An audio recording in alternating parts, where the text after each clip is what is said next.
दोस्तों TCS यानी Tata consultancy services जो कि टाटा ग्रुप की एक कंपनी है, अपने 18,000 करोड़ वर्थ के शेयर जो कि तकरीबन 4,000 करोड़ शेयर बताए जा रहे हैं, ये मार्केट से बाय बैक कर रही है, यानी मार्केट से वापस खरीद रही है। अब इसका क्या रीज़न है, ऐसा क्यों हो रहा है, बाय बैक होता क्या एग्जैक्टली, या बाकी के इन्वेस्टर जिन्होंने इस कंपनी में इन्वेस्ट किया हुआ है, इस कंपनी के शेयर खरीदे हुए हैं, उनको कैसे फ़ायदा होने वाला है जानेंगे इस वीडियो में। तो चलिए शुरू कर लेते हैं। नमस्ते फ्रेंड्स, मेरा नाम है अजय और आप देख रहे हैं इन्वेस्ट नाउ। तो भाई शुरुआत करते हैं TCS की खबर से। TCS ने इसी साल यानी कि 2022 में जनवरी में ये घोषित कर दिया था कुछ शेयर्स बायबैक करेंगे। बायबैक का जो प्रोसेस है वो ऑलरेडी स्टार्ट हो चुका है 9 मार्च 2022 से, और लास्ट चलेगा ये मार्च 23, 2022 तक। इस दौरान TCS कंपनी अपने 18,000 करोड़ वर्थ के वापस बायबैक कर लेगी मार्केट से। तो ये जो 18,000 करोड़ वर्थ के शेयर हैं, ये टोटल 4 करोड़ शेयर हैं। तो इसमें अगर हम कंपनी की फिगर्स देखें तो उनके अकॉर्डिंग 4 करोड़ शेयर वो वापस लेंगे, जिनकी मार्केट वैल्यू 45 रुपए पर शेयर की, जिससे इनकी टोटल वर्थ हो जाती है 18,000 करोड़। यानी कि TCS 18,000 करोड़ में 4 करोड़ शेयर्स को वापस ले रही है मार्केट से। तो अब ये सवाल भी उठेगा कि इन 4 करोड़ शेयर्स को कंपनी किससे बायबैक करेगी। ऑब्वियस है, जिन्होंने ये शेयर्स खरीदे हैं उन्हीं से लेगी, लेकिन इसके लिए कंपनी ने रूल सेट किया है कि जिसके पास भी 23 फरवरी 2022 तक TCS के शेयर थे, वही लोग यहाँ पर इस स्कीम के तहत शेयर बायबैक में पार्टिसिपेट करने के लिए एलिजिबल होंगे। और 9 मार्च से बायबैक स्कीम शुरू हो गई थी। आप देखेंगे कि इस स्कीम के शुरू होने के पहले दिन से ही शेयर प्राइस में काफी बड़ा उछाल देखने को मिला है, जहाँ पर 8 मार्च तक कंपनी के शेयर प्राइस की वैल्यू थी 3,481 रुपए, यानी कि 3,481 रुपीज, जो कि 9 तारीख को बढ़कर हो गई थी 3,594 रुपीज। अभी करंट प्राइस की बात करें तो 13 तारीख जब ये वीडियो बन रही है तब इसकी प्राइस है 3,603, यानी कि 3,603 रुपीज पर शेयर। हालांकि करंट मार्केट प्राइस 3,603 के ऑपोजिट कंपनी का बायबैक प्राइस है 4,500 रुपीज, जो कि इस प्राइस से अप्रॉक्स 900 रुपए ज्यादा है, जो कि 27-28% का फायदा आपको करा जाता है। इसीलिए इन्वेस्टर्स इस स्कीम में पार्टिसिपेट करने में बहुत ज्यादा इंटरेस्टेड है। तो फायदा सुनने के बाद आपके कान जरूर खड़े हो गए होंगे। तो आपका सवाल ये होगा, अगर आप अभी भी कंफ्यूज है कि बायबैक होता क्या है, तो इसी को समझाने के लिए मैं आपके सामने एक छोटा सा एग्जांपल रखता हूं, जिससे आप ये कंसेप्ट भी समझ जाएंगे। तो इसको एक एग्जांपल से समझते हैं कि एक कंपनी है जिसके 100 शेयर हैं, अलग अलग लोगों द्वारा होल्ड किए जाते हैं, जो कि कंपनी ने मार्केट में सेल किए थे। जितने भी लोगों के पास ये शेयर होंगे तो वो उस अकॉर्डिंग उस कंपनी में हिस्सेदारी रखते होंगे। जैसे उन 100 शेयरों में से हो सकता है किसी के पास 10 शेयर हो, किसी के पास 20 शेयर हो, किसी के पास 5 शेयर हो, तो उसके अकॉर्डिंग वो इंडिविजुअल या वो इंस्टीट्यूशन उस पर्टिकुलर कंपनी में अपनी हिस्सेदारी रखता है। और इन सभी शेयर्स को हम कहते हैं आउटस्टैंडिंग शेयर्स। और इसका मतलब ये है कि जो आउटस्टैंडिंग शेयर है, ये कंपनी के लिए एक ऑब्लिगेशन है, कंपनी के ऊपर एक जिम्मेदारी है कि अगर कभी कंपनी बंद होती है या कंपनी बिकती है, तो इसमें जो भी मुनाफा होगा, ये जो भी पैसा बनेगा, उस पैसे का हिस्सा करके जो आउटस्टैंडिंग शेयर्स कंपनी के हैं उसके अकॉर्डिंग कंपनी को पैसा इन्वेस्टर्स को देना होता है। जिन अलग अलग लोगों के पास कंपनी के ये 100 शेयर मौजूद हैं, उन सभी को कंपनी को ये पैसा देना होगा। ये उसकी बाध्यता या ऑब्लिगेशन बन जाती है। अब वापस आ जाते हैं TCS पर। तो TCS ये कह रही है कि हम चाहते हैं कि हमारे ऊपर जो ऑब्लिगेशन है आउटस्टैंडिंग शेयर्स की, ये हम कम करना चाहते हैं, लिमिट करना चाहते हैं, रिड्यूस करना चाहते हैं। इसी तहत वो 4 करोड़ शेयर वापस ले रहे हैं, मार्केट से वापस बायबैक कर रहे हैं। अगर हम 100 शेयर वाले एग्जाम्पल को वापस लें तो उसमें कंपनी 100 में से 10 शेयर वापस ले रही है, उसकी जो ऑब्लिगेशन रह जाए वो सिर्फ 90 शेयर्स तक रह जाए। यही चीज यहाँ पर TCS भी करना चाह रही है। आपके मन में ये सवाल भी आ सकता है कि ऐसा कंपनी एग्जैक्टली कर क्यों रही है, इसका क्या बड़ा कारण है। देखिए, इसका यूजुअल आंसर ये है कि शेयर की प्राइस बढ़ाने के लिए ये काम होता है। और ऐसा कैसे होता है? देखिए, बहुत सिंपल है। जब किसी चीज का सप्लाई कम हो जाता है और उसकी डिमांड उतनी ही रहती है, तो उस चीज का प्राइस बढ़ जाता है। ये खाने पीने की बात करें तो प्याज हो गया, टमाटर हो गया, इन चीजों की अगर सप्लाई कम कर दी जाए तो इनके प्राइस एकदम स्काई रॉकेट हो जाते हैं। तो जब कंपनी शेयर बायबैक करती है तो मार्केट में अवेलेबल शेयर की गिनती कम हो जाती है, यानी कि पहले 100 शेयर थे, अब सिर्फ 90 शेयर रह गए हैं। जबकि उसके कंपैरिजन में कंपनी की जो वैल्यू है, कंपनी की जो वैल्यूएशन निकल के आती है वो उतनी ही है। मान लीजिए किसी कंपनी की वैल्यू 100 रुपए थी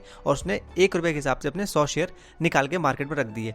अभी हर शेयर 1 रुपए का था। वहीं अगर कंपनी 50 शेयर बायबैक कर लेती है तो मार्केट में इस वक्त सिर्फ 50 शेयर रह जाएंगे। और क्योंकि कंपनी की वैल्यू अभी भी 100 रुपए ही है, तो हर शेयर कंपनी का जो मार्केट में अवेलेबल है वो 2 रुपए का हो जाएगा, सीधा डबल प्राइस। तो यहाँ से आप समझ पाएंगे कि कंपनी के शेयर बायबैक होने के पीछे एक बड़ा कारण ये है कि कंपनी का जो शेयर प्राइस चल रहा है उसकी कीमत में काफी अच्छी बढ़ोतरी देखने को मिलती है, क्योंकि जैसे ही नंबर ऑफ शेयर्स मार्केट में कम होंगे तो पर शेयर वैल्यू बढ़ जाएगी। हालांकि इससे रिटेल इन्वेस्टर को ही फायदा होता है, क्योंकि जब नंबर ऑफ शेयर्स कम हो जाएंगे मार्केट में तो जिन लोगों के पास भी ये शेयर मौजूद होंगे उनके पास एक तो हाई प्राइस का शेयर होगा, प्लस इन शेयर पर जब डिविडेंड आपको मिलेगा तो वो भी बढ़कर मिलेगा, वो भी हाई वैल्यू का मिलेगा, जिसे हम अर्निंग पर शेयर से भी जानते हैं, यानी कि पर शेयर पे आपकी अर्निंग बढ़ जाएगी। अगर हम टीसीएस की बात करें, उनके total outstanding shares currently 369 crore shares market में मौजूद हैं, और इसमें से टीसीएस 4 करोड़ शेयर क्योंकि वापस ले रही है तो टोटल आउटस्टैंडिंग शेयर बचेंगे 365 करोड़ आउटस्टैंडिंग शेयर्स बच जाएंगे। तो उम्मीद है आपको ये कॉन्सेप्ट अभी तक समझ में आया होगा। अब अगले पड़ाव की तरफ बढ़ते हैं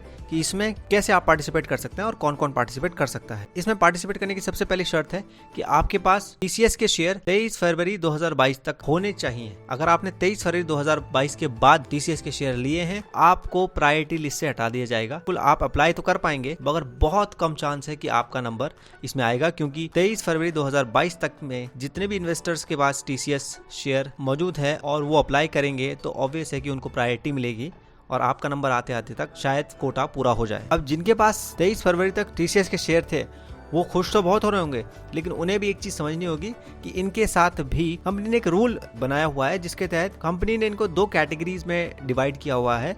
एक है रिजर्व कैटेगरी और दूसरी है जनरल कैटेगरी। देखिए, रिजर्व कैटेगरी में छोटे इन्वेस्टर्स आते हैं जिनकी इन्वेस्टिंग 2 लाख या 2 लाख से कम है, यानी कि अगर आपने टीसीएस के शेयर परचेज किए हुए हैं किसी भी प्राइस पे किए हो और उसकी टोटल वैल्यू 2 लाख या 2 लाख से कम है, तब आप रिजर्व कैटेगरी में फॉल करेंगे। 2 लाख से ज्यादा के टीसीएस के शेयर्स आपके पास मौजूद हैं तो आप जनरल कैटेगरी या हाई नेटवर्थ इंडिविजुअल की कैटेगरी में आएंगे। अगर हम बात करें लास्ट डेट जिसको की कंपनी डिटरमाइन कर रही है, जो कि है 23 फरवरी 2022, अगर हम उस डेट की बात करें, उस दिन शेयर का प्राइस था अप्रॉक्स 3563 रुपीज। इस प्राइस के अकॉर्डिंग अगर आपके पास 56 शेयर्स थे तो आप रिजर्व कैटेगरी में आओगे, और अगर 56 से ज्यादा शेयर्स थे इस तारीख तक तो आप जनरल कैटेगरी में फॉल करोगे। अब आप ये पूछेंगे कि 2 कैटेगरीज क्या हैं और इसमें मुझे फायदा और नुकसान क्या है, तो आइए इस पर भी बात कर लेते हैं। अभी कंपनी की बात की जाए तो कंपनी के अकॉर्डिंग जो रिटेल इन्वेस्टर्स हैं या जो स्मॉल इन्वेस्टर्स हैं जो कि रिजर्व कैटेगरी में पड़ेंगे, 23 फेब को अगर हम कंक्लूडिंग डेट मानते हैं तो इसके अकॉर्डिंग 21 लाख यानी कि 21 lakh retail investors. General category में बड़े बड़े इंस्टीट्यूशंस आते हैं जो कि करोड़ों रुपया अरबों रुपया एक साथ टीसीएस कंपनी के शेयर्स में इन्वेस्ट करके बैठे हुए हैं और इनकी संख्या काफी ज्यादा है। इनकी total investment amount 365 crore shares इनके पास मौजूद हैं, और वहीं स्मॉल इन्वेस्टर्स के पास केवल 4 करोड़ 10 लाख शेयर्स ही मौजूद हैं। टीसीएस कंपनी ने यहाँ पे ये अनाउंस किया है कि वो रिजर्व कैटेगरी के शेयर होल्डर से 60 लाख शेयर्स वापस लेगी और जो जनरल कैटेगरी है वहाँ से 3,40,000 शेयर्स बाय बैक करेगी, और ये दोनों मिला दी जाए तो टोटल होता है 4 करोड़ शेयर जो की कंपनी बाय बैक करने का प्लान कर रही है। अब आपको ये सवाल होगा कि अगर आप रिजर्व कैटेगरी में फॉल करते हो तो आपसे कंपनी कितने शेयर्स लेगी या किस रेशियो में आपसे शेयर खरीदेगी, क्योंकि कंपनी हर एक इंडिविजुअल से सारे शेयर्स नहीं ले सकती, क्योंकि ये फिजिबल या पॉसिबल नहीं है, क्योंकि टोटल 60 लाख शेयर्स ही रिजर्व कैटेगरी से लेने हैं। इसमें कंपनी एक फॉर्मूला निकाला है जिसमें 1:7 के रेशियो से कंपनी आपसे शेयर्स बाय बैक करेगी, जिसका मतलब है अगर आपके पास टोटल कंपनी के 7 शेयर हैं तो 7 में से 1 शेयर कंपनी आपसे बाय करेगी। आपके पास कंपनी के 70 शेयर हैं तो कंपनी आपसे 7 शेयर बाय करेगी। मतलब अगर आपके पास टोटल 56 शेयर होते हैं, जैसे कि मैंने आपको बताया कि अगर आपने सिर्फ 2 लाख तक के ही शेयर आपने परचेज किया और आप रिजर्व कैटेगरी या स्मॉल इन्वेस्टर के रूप में कंपनी आपको देखती है, तो टोटल आपके पास 56 शेयर होने चाहिए। 23 फरवरी तक अगर आपके पास टोटल 56 शेयर है तो उसमें से कंपनी आपसे 8 शेयर ले लेगी, तो पर शेयर 4500 रुपीज आपको यहाँ पर इन 8 शेयर के लिए मिल जाएगा। और जहां तक बात करें जनरल कैटेगरी की, तो क्योंकि उनके पास बहुत ज्यादा शेयर होते हैं तो कंपनी ने उनके लिए अलग फॉर्मूला निकाला है कि अगर उनके पास 108 शेयर हैं तो 108 शेयर में से 108 शेयर्स में से सिर्फ 1 ही शेयर उनसे लेगी। अब कुछ लोगों का सवाल ये भी होगा कि अगर मेरे पास 7 शेयर से कम है या क्या कंपनी मुझसे बायबैक करेगी, तो उसका जवाब है जी हाँ, लेकिन यहाँ पर एक कैच है कि आपको प्रायोरिटी सेकंड नंबर की दी जाएगी, यानी कि पहले कंपनी उन लोगों के पास जाएगी जिनके पास 7 के मल्टीपल्स में शेयर मौजूद है। अगर वो लोग बेचने से मना कर देते हैं फिर कंपनी आपको अप्रोच करेगी, यानी कि आपने अगर 2 लोग हैं जिन्होंने पार्टिसिपेट किया हुआ है इस स्कीम में, एक आदमी है जिसके पास 7 शेयर मौजूद है और एक है जिनके पास 5 शेयर मौजूद है, तो 7 शेयर वाले के पास कंपनी पहले जाएगी।